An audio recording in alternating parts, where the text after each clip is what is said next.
Well, here it is. The fabled car VW brought back from the dead in '08, but left it in the grave for us here in the U.S. Thanks for that. We get a few days, though, for an afterlife experience. Let's drive this 2014 Scirocco R. No, still not coming to the U.S. And check the tech. Now, I loved the first generation car. One of the best things Giorgetto Giugiaro ever did. Here is the new Scirocco, very different. There's hardly a corner on the whole thing. And notice the restraint this car has. Most little cars, when they want to get sporty, get really gaudy. They really try hard. This one doesn't care if you notice it. Very subtle, but a design you don't see a lot in the U.S. Sort of the short butt, long, low, sleek hatchback. The kind of cars we just don't buy here very often. Maybe that's why they don't bring it here. Now, while the Scirocco looks real different on the outside, it doesn't look unfamiliar at all on the inside. You've seen this VW design language in just about all of their cars, especially in the Golf. A couple of nice crisp gauges up there. This being a Euro car, it's kilometers only. You've got these VW controllers on the wheel for volume and changing some of the displays in the center of the dash. Head unit, this is, I think, the top of the line model right here. It's got navigation, optical disc, SD card. The way you do your portables is via one of these MDIs, they call it, a multi-device interface. I'm not crazy about it because I'd rather have USB than have to go buy proprietary pigtails all the time. And you know, I hate the fact that you can't actually put your portable in there and close the door.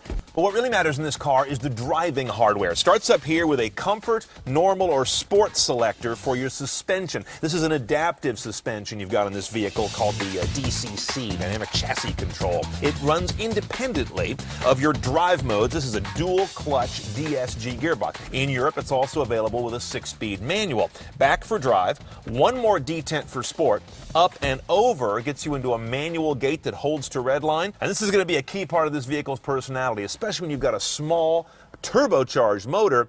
Your gearbox has to be really good because the engine can't just grunt its way through any situation. Now notice when I put this guy in reverse, all I hear is a bunch of beeping because we've got an optical sensor system in the back. Interestingly, the R model does not seem to be available with a rear camera. I think other Sciroccos are. It's a weird little omission. But that kind of gets us to the theme that this vehicle has very little in the way of driver assistance. There's no blind spot detection, there's no lane departure, there's no adaptive cruise, there's just cruise control. This is actually a very simple car, even loaded. I was tuning around the radio here, and it just races through all the frequencies because it uses a bunch of odd numbers. So when I tried to get to 740 KCBS here in San Francisco, the best I could do was 738. Station list. There is no station list for the AM band available. She would beat your ass over a school bench if you said the wrong thing to her. Love that.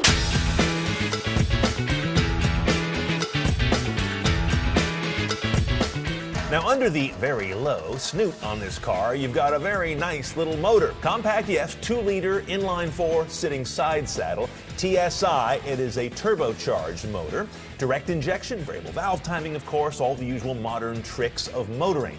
The numbers, 261 horse, 258 foot-pounds of torque. Nice torque number because of that turbo in there. You're sitting side saddle and driving the front wheels only. Big differentiator from a Golf R here in the U.S., which would have all-wheel drive. This guy does not come that way. 5.8, 0 to 60 for a car that weighs about 3,170 pounds. Don't have a really good translation of MPG from Euro standards to U.S., but a Golf R, for example, gets about 1927 with a similar layout. You know what happens when I drive this car? I hate it.